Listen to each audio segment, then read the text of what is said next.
Assalamualaikum warahmatullahi wabarakatuh.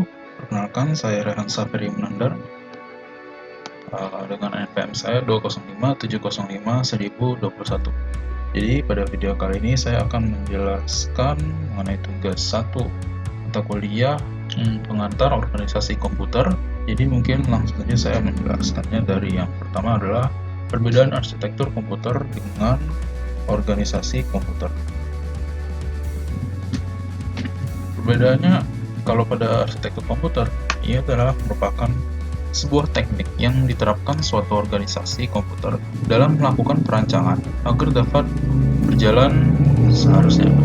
Nah, sedangkan kalau organisasi komputer itu dia merupakan kumpulan unit operasional pada komputer yang telah melakukan kerjasama untuk mencapai suatu tujuan.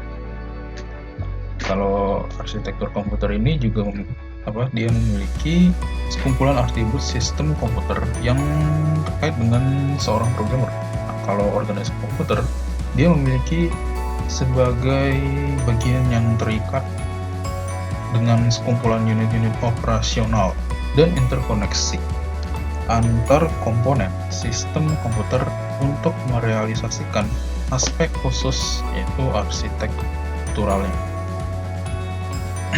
Kalau pada contohnya itu, kalau untuk arsitektur komputer, dia contohnya itu seperti aritmatika yang digunakan, kemudian mekanisme input-output, dan teknik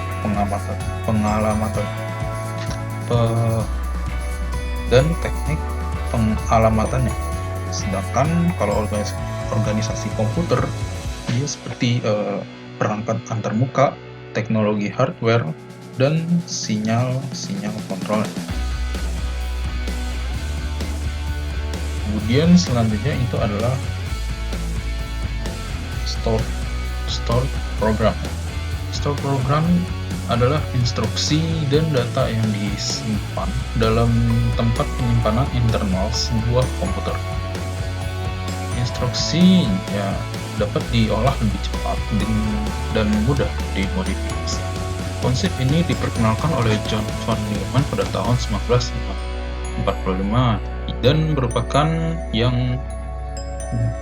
merupakan ciri yang paling penting dari komputer digital. Kalau urutan store program konsep ini, kalau pada komputer itu yang pertama itu adalah IBM SSIC itu mulai beroperasi pada Januari 1948. Dan bersifat elektromekanis. Kemudian yang kedua adalah modifikasi ENIAC. Jadi pada bulan April tahun 1998 itu dimodifikasi dan telah diselesaikan pada ENIAC untuk berfungsi sebagai komputer program yang disimpan. Dengan program tersebut dapat dalam tabel fungsinya, dengan mengatur dial pada tabel fungsinya itu dapat menyimpan 3600 digit desimal untuk instruksi. Nah, kemudian yang ketiga itu adalah H2, yaitu mesin relay yang dikembangkan dengan Andrew Booth dan Kathleen Booth di Birkbeck, tepatnya di Universitas London, secara resmi online pada tanggal 12 Mei 1948. Mesin ini menampilkan perangkat penyimpanan drum berputar pertama. Yang keempat adalah Manchester Baby, sebuah komputer elektronik penuh perkembangan yang berhasil menjalankan program tersimpan pada tanggal 21 Juni 1948. Kemudian dikembangkan lagi menjadi Manchester Mark I yang menjalankan program pertamanya pada awal April tahun 1949. Kemudian Electronic Delay Storage Automatic Calculator atau EDSAC ini menjalankan program pertama pada 6 Mei 1949 dan menjadi komputer operasional skala penuh. Kemudian EDVAC ini disusun pada bulan Juni 1945. Dalam draft pertama laporan tentang EDVAC tetapi tidak disampaikan hingga Agustus 1949. Yang ketujuh, BNAC dikirim ke pelanggan pada tanggal 22 Agustus tahun 1949. Untuk BNAC ini dia bekerja di pabrik, tetapi ada kesepakatan tentang apakah BNAC ini bekerja dengan memuaskan atau tidak setelah dikirim. Jadi jika diselesaikan pada waktu yang proyeksi, dia akan menjadi komputer program tersimpan pertama di dunia. Itu adalah komputer program tersimpan pertama di Amerika Serikat. Nah, yang terakhir adalah ETL Mark III yang mulai dikembangkan pada tahun 1954 dan selesai pada tahun 1956. ETL Mark III ini merupakan komputer transistor program tersimpan pertama yang dibuat oleh laboratorium elektronik di Jepang. Nah, kemudian adalah perbedaan arsitektur von Neumann dengan arsitektur Harvard pada struktur komputer. Kalau arsitektur von Neumann, dia merupakan arsitektur komputer yang menempatkan program seperti program yaitu ROM atau read only memory dan data to RAM atau random access memory dalam peta memori yang sama. Nah, arsitektur ini memiliki address dan data bus tunggal untuk mengalamati program, instruksi, dan data. Arsitektur von Neumann atau mesin von Neumann ini merupakan arsitektur yang diciptakan oleh John von Neumann pada tahun 1903 sampai 1953, yang mana hampir semua komputer ini menggunakan arsitektur buatan John von Neumann. Pada arsitektur von Neumann ini dia menggambarkan 4 bagian utama dalam komputer, yaitu seperti unit aritmatika dan logis atau ALU, unit control atau CU, memori, dan alat masukan input output. Kemudian arsitektur Harvard, dia memiliki arsitektur Harvard ya.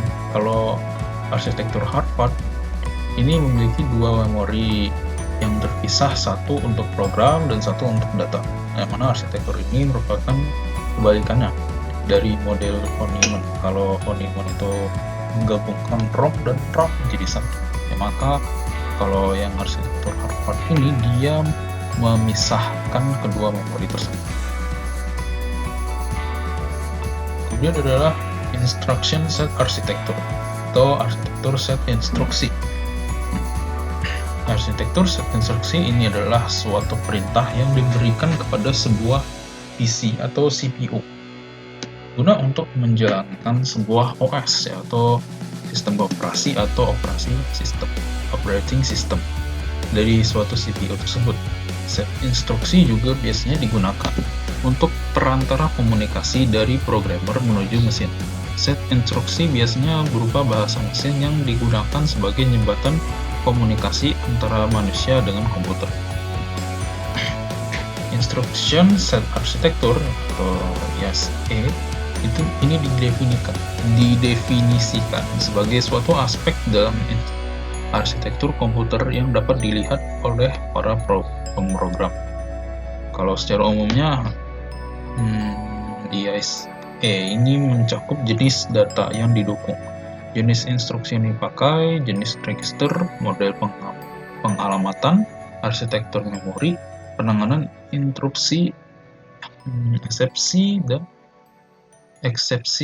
dan operasi input-output eksternalnya. Dan terdapat 2 jenis pengklasifikasian pada proses instruksi. Yang pertama adalah CISC atau Complex Instruction Set of Computing, dan RISC atau Reduced Instruction Set of Computing.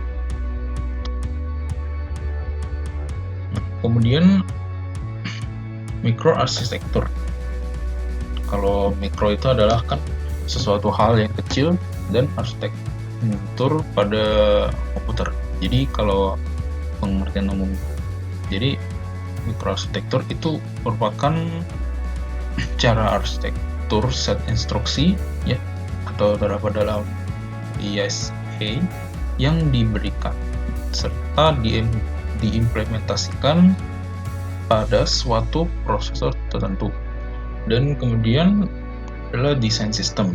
Kalau desain sistem ini merupakan sebuah sistem yang dibuat atas kesepakatan bersama yang menjelaskan bagaimana cara kita bekerja, bagaimana cara kita berkolaborasi dalam rangka mengembangkan sebuah produk, dan semua tim harus patuh menjalankan sistem tersebut, dari mulai seperti product owner, designer, dan developer. Baik, mungkin itu saja yang bisa saya jelaskan mengenai tugas 1 mata kuliah pengantar organisasi komputer. Saya mohon maaf apabila ada kesalahan kata dan saya ucapkan terima kasih. Assalamualaikum warahmatullahi wabarakatuh.